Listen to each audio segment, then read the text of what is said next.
네, 발표 시작하겠습니다. 안녕하세요. 저 머신러닝 2 세션의 발표 맡은 아주대학교 우주정보학과의 김정수입니다. 제가 발표드릴 논문은 2021년에 BMJ 오픈에 출판된 Investigating the Impact of Development and Internal Validation Design when Training Prognostic Models Using a Retrospective Coordinated US Observational Healthcare Data입니다. 제목이 긴데, 본 논문 내용을 이제 요약을 해보자면, 이제 머신러닝 모형을 이제 개발할 때 이제 개발하고 검증하는 절차에 대해서 조금 빅데이터를 활용해가지고 경험적으로 평가를 해보고자 한 논문입니다. 즉 일반적으로 수행하는 트레이닝 테스트를 나누고 이런 과정 그리고 크로스 밸리데이션을 진행하는 이러한 절차가 라지 N 즉 충분히 많은 환자 수를 가지고 있는 데이터에도 필요할까라는 질문을 해결하기 위해서 이제 본 연구를 수행했습니다.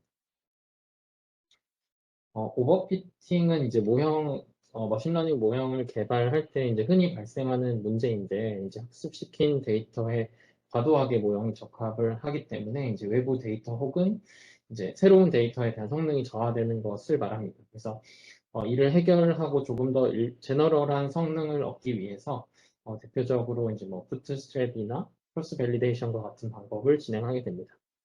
부트스트래핑은 이제 뭐 모형에 사용하는 이제 샘플 자체를 이제 반복적으로 랜덤리 샘플링을 해가지고 모형을 적합하는 방법이고, 이는 상당히 많은 수의 반복이 수행되기 때문에 이제 조금 작은 데이터셋은 조금 유리한 면이 있지만 데이터 사이즈가 클수록 약간 이제 버든이 증가하는 단점이 있습니다. 크로스 밸리데이션 방법도 많이 사용하는 방법인데, 데이터를 이제 n개의 सब셋으로 분류를 하고 그중에 한 개를 테스트 셋으로 나머지 n-1개를 트레이닝 셋으로 활용을 해가지고, 그리고 이 방법을 이제 이터레이티브하게 테스트 셋을 돌려가면서 이제 여러 번 적합을 시도를 하게 되고, 그 과정을 통해서 베스트 하이퍼 파라미터를 얻거나 혹은 이제 평균적인 성능의 범위를 구하거나 하기도 합니다. 다음 오버피팅에 대한 문제는 이제 샘플 크기와도 관련이 있을 수 있기 때문에 이제 충분히 대규모의 샘플을 가지고 있는 상황이라면 그냥 전체 데이터를 피팅하는 것만으로도 좀 어느 정도 제너럴한 성능을 얻을 수 있지 않을까라는 생각도 들기도 합니다. 하지만 이제 데이터 사이즈가 커지면 또 하나 발생하는 문제가 활용할 수 있는 프리딕터, 즉 피처의 개수가 이제 증가하기 때문에 모형의 조금 복잡도가 증가해서 오버피팅의 찬스가 다시 올라간다는 점입니다. 그래서 이런 라지 샘플과 라지 피처를 가지고 있는 환경, 즉 라지 M 및 라지 P인 상황에서 트레이닝 테스트 스플릿 및 크로스 밸리데이션과 같은 절차가 어떻게 효과를 일으키는지 평가된 연구는 그간 이제 별로 없다고 합니다. 본 연구진들은 이제 시뮬레이션 연구를 위해서 이제 다음과 같이 네 가지 케이스 정도를 생각해 봤습니다. 이제 첫 번째로는 테스트 셋을 아예 이제 두지 않는 경우입니다. 그냥 전체 데이터를 활용해 가지고 모형을 트레이닝 하게 되는 경우인데, 조금 당연히 생각해 보면 가장 많은 오버피팅이 예상되는 시나리오입니다. 두 번째는 이제 트레이닝 셋, 밸리데이션 셋, 테스트 셋을 이제 구분해가지고 트레이닝 셋에서 모형을 트레이닝하고 밸리데이션에서 약간 이제 평가를 하면서 하이퍼 파라미터를 조금 얻고 그 최종 파이널라이즈된 하이퍼 파라미터를 가지고 테스트 모형을 적합해서 이제 테스트 셋에 테스트를 해보는 이런 시나리오고, 세 번째는 이제 여기에 크로스 밸리데이션 방법을 적용하는 건데요. 이제 크로스 밸리데이션 방법을 통해서 베스트 하이퍼 파라미터를 얻고 그 하이퍼 파라미터를 가지고 다시 전체 트레이닝 데이터를 이제 피팅을 한 다음에 테스트 셋에 적용을 해서 성능을 얻어내는 방법, 일반적으로 많이 사용하는 방법인 것 같습니다. 그 네 번째는 이제 세 번째 방법과 똑같은데 대신 이제 테스트 셋을 따로 두지 않고 그냥 전체 데이터를 가지고 크로스 밸리데이션을 한 다음에 거기서 얻은 하이퍼 파라미터로 전체 데이터를 트레이닝하는 방법, 이렇게 네 가지 시나리오를 구성해서 테스트를 한번 해보고자 했습니다. 그래서 본 연구에서는 네 가지 시나리오를 활용해가지고 정말 라지한 데이터를 가지고 있다는 가정하에 라지 N, 라지 P 상황에서 실험을 해보고자 하였고, 모형의 알고리즘을 라쏘 로지스틱 리그레션으로 픽해가지고 일단 하나의 알고리즘에 대해서 수행을 했습니다. 그래서 이렇게 얻어진 모형을 네 가지 모형이 네 가지 시나리오의 모형들이 있을 텐데 그 모형들을 이제 외부 다른 데이터를 활용해 가지고 익스터널 밸리데이션을 수행해서 이제 검증을 하고자 했습니다. 사용한 데이터 소스는 다음과 같은데요. 이제 모형 개발에는 IBM 마켓스캣 커머셜 클레임이라는 데이터를 활용을 했고, 무려 이제 1.5억 명의 환자 자료를 가지고 있는 상당히 큰 대규모 데이터베이스입니다. 그리고 외부 검증을 위해서 두 개의 데이터베이스를 또 추가적으로 활용을 했는데, 하나는 이제 마켓스캔 MDCR이라고 하는 메디케어 데이터고, 두 번째는 MDCD라고 하는 메디케이드 데이터입니다. MDCR 메디케어 데이터의 특징은 이제 그 메디케어에 가입되어 있는 가입자가 거의 다 이제 65세 이상입니다. 물론 아닌 사람도 소수 섞여 있긴 한데 65세 이상이 대부분으로 구성되어 있다는 점, 이제 메디케이드는 이제 그렇지는 않고 좀 제너럴하게 있다는 점 등이 되겠습니다.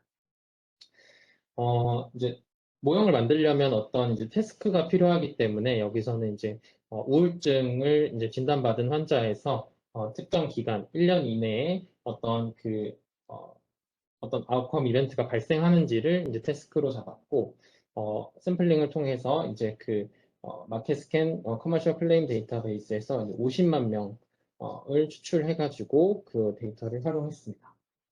그리고 예측하고자 하는 아웃컴은 21가지 아웃컴을 잡았고, 아웃컴은 아래와 같이 이제 21가지가 있는데, 기억할 점은 이 각각의 아웃컴이 이제 발생하는 빈도가 다 다르다는 점입니다.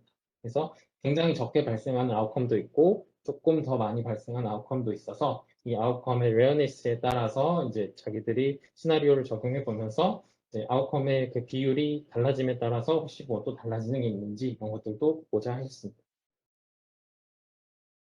예측 모형을 만들 때 이제 또 사용하고자 하는 변수를 이제 가공을 해야 되는데, 이제 프레딕터를 만들 때는 이제 원합 인코딩으로 기본적으로 가공을 했고, 이제 포함된 정보들은 이제 메디컬 이벤트, 드럭 프리스크립션 정보, 프로시저, observation, measurement 등을 사용했다고 돼 있었고, 어, 그 인덱스 데이트 이전에 1년 동안 이제 그 코드가 있는지 없는지를 확인해가지고 이제 변수로서 활용을 했다고 합니다. 이외에도 뭐 에이지 그룹, 뭐 인덱스 먼스, SNETST 뭐 이런 것들 활용했는데 어쨌든 그 총 개수가 약 8만 6천여 개로 상당히 많은 피처 개수를 활용한 것을 알 수 있었습니다. 그리고 모형 개발을 위한 알고리즘으로는 라소 로지스틱 리그레션을 활용했고 앞에 네 가지 시나리오에 맞춰서 각각 다 개발한 다음에 각각 익스터널 밸리데이션을 수행을 했습니다.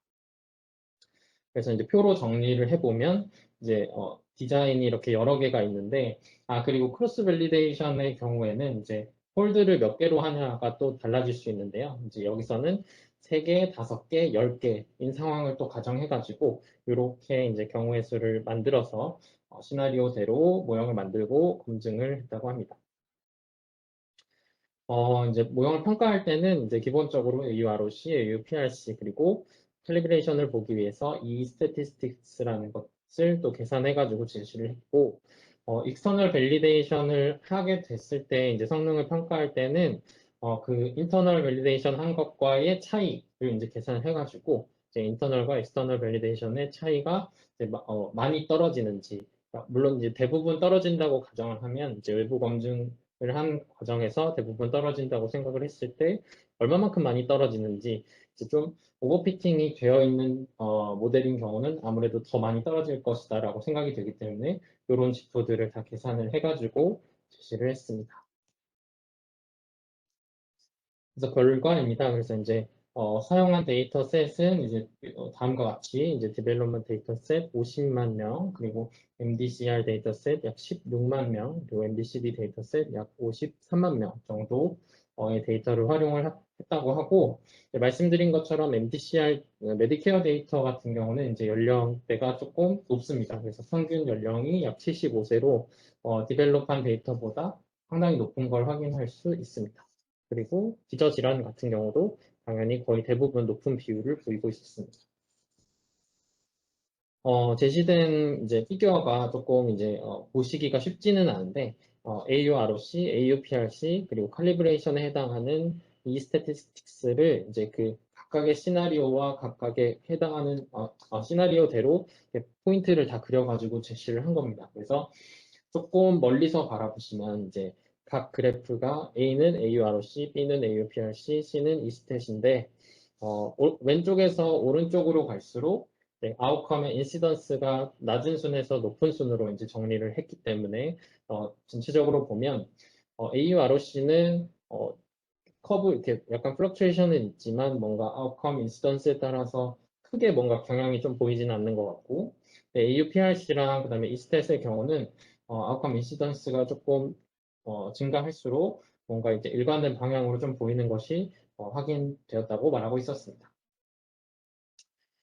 AUROC 피규어만 조금 더 확대를 해서 보면 이제 파란색 포인트는 시나리오 첫 번째에 해당하는 이제 테스트를 하지 않고 그냥 트레이닝만 계속 전체 데이터를 가지고 트레이닝만 진행한 경우고 이제 주황색이 트레이닝, 밸리데이션, 테스트 셋을 나눠 가지고 하이퍼 파라미터를 고르고 그다음 테스트를 한 경우 그리고 아래로 갈수록 이제 폴드 수를 증가시키면서 크로스 밸리데이션을 진행한 경우입니다. 그래서 보시면은 이제 맨 위에 이제 크로스 밸리데이션 하지 않는 시나리오에서는 파란색 포인트가 당연히 트레이닝 온리 케이스고 아래에 이제 조금 검은색으로 찍혀 있는 부분들이 다 익스터널 밸리데이션 결과인데요. 이제 파란색이 굉장히 높이 있다가 즉 AURC가 굉장히 높은 것을 보이다가 익스터널 밸리데이션만 하게 되면 성능이 뚝뚝뚝뚝 떨어집니다. 그래서 그 파란색 점과 검은색 점의 차이가 굉장히 큼을 알 수 있고 그래서 트레이닝 전체 데이터 가지고 트레이닝만 한 모형을 썼더니 굉장히 외부 검증에 취약한 걸 확인할 수 있었습니다. 반면에 이제 주황색 포인트는 이제 모형을 이제 피팅할 때 밸리데이션 과정도 거치고 테스트 과정도 거쳤을 때는 물론 이제 성능 자체는 조금 더 다운이 됐지만 아무래도 조금 더 제너럴한 모형이 됐기 때문에 성능이 조금 떨어지지만 외부 검증을 했을 때 떨어지는 폭이 조금 더 작은 걸 확인할 수 있었고 아래 두 번째, 세 번째, 네 번째로는 이제 크로스 밸리데이션의 그 폴드 수를 증가함에 따라서 혹시 어떤 변화가 있는지도 봤는데 생각보다 폴드를 막 증가시킨다고 해서 어떤 드라마틱한 효과가 보이지는 않는 것 같더라라고 저자들은 말하고 있었습니다. 그래서 이제 no test, no validation set, 즉 이제 트레이닝 셋으로 전체를 모형을 피팅시킨 경우가 이제 가장 그 AUROC나 UPRC나 그 칼리브레이션 면에서 조금 제일 외부 검증에 취약한 성능을 보였다고 말을 하고 있었고 그리고 또 한 가지 발견한 점은 이제 아웃컴의 그 인시던스에 따라서 조금 이런 익스터널 밸리데이션 했을 때 성능이 좀 떨어지는 경향이 보였는데 아웃컴 인시던스가 낮을수록 굉장히 레어한 아웃컴일수록 외부 검증을 했을 때 성능의 감소가 좀 많이 일어났던 점도 보였다고 합니다. 그래서 본 연구에서는 이제 라지 N, 라지 P인 상황, 즉 이제 데이터의 개수가 굉장히 많고 사용하는 프리딕터 수가 굉장히 많은 상황에서 이제 라지소 로지스틱 리그레션을 활용해가지고 각각의 디벨롭과 인터널 밸리데이션 시나리오에 따라서 어떻게 달라지는지를 제시를 했고 이제 테스트와 밸리데이션 셋을 분리하지 않는 경우에 오버피팅이 굉장히 심각하게 나타나는 것을 확인할 수 있었습니다. 크로스 밸리데이션과 같은 방법을 적용하면 이제 오버피팅을 조금 효과적으로 제거를 할 수 있는 것은 확인했지만 생각보다 그 폴드의 개수를 많이 늘린다고 해서 조금 더 제너럴해지지는 않는 것처럼 보인다. 약간 크게 의미가 없을 수도 있다라고 얘기를 하고 있었습니다. 그래서 사실 뭐 폴드 수를 정할 때 얼만큼 많아야 좋을까, 뭔가 더 많이 쪼개면 좋을까 이런 것들도 고민하게 되는데 생각보다 이펙트가 크게 보이진 않았다라고 여기 연구진들은 얘기를 하고 있었습니다. 이제 다만 또 적절한 디자인을 선정해서 모형을 개발을 하더라도 이제 아웃컴의 빈도가 모델 퍼포먼스에 영향을 끼치는 게 조금 보이니까 아웃컴의 빈도가 너무 낮은 경우에는 테스트 셋을 따로 이렇게 떼서 N수를 조금 감소시키는 그런 방향보다는 그냥 전체를 크로스 밸리데이션만 활용해가지고 모형을 만드는 게 혹시 대안이 될 수도 있지 않을까 이런 얘기도 디스커션 포인트에 있었습니다. 본 연구의 한계점은 미국 데이터만 사용했다는 점, 그리고 이제 하나의 태스크를 사용했다는 점, 그리고 한 개의 알고리즘, 로지스틱 리그레션만 활용했다는 점이 한계점이라고 할 수 있겠고, 결론적으로는 데이터가 아무리 크더라도 적절한 하이퍼 파라미터의 선정 방법, 적절한 인터널 밸리데이션 과정이 있어야 한다라는 게 결론이었습니다.